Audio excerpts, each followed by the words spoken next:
ko siya, medyo controversial siya noon. At mula noon, noong 2019, siya naman nagkampanya sa amin. At noong 2021, ako na nakisuyo sa kanya, nakunin sana si Bongbong. Akala ko tatakbo siyang presidente, kinausap ko siya, Day, ang kapatid ko na lang para may Luzon ka. Tapos sabi niya, naku, wala na akong balak, nagpila na ako mag-mayor.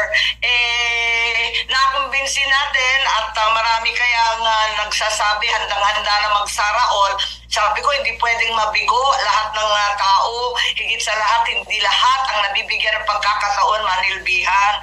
Kaya tumayo ka na. At doon nag-umpisa at alam naman niya na prangkang-prangka ko, diretso naman ako.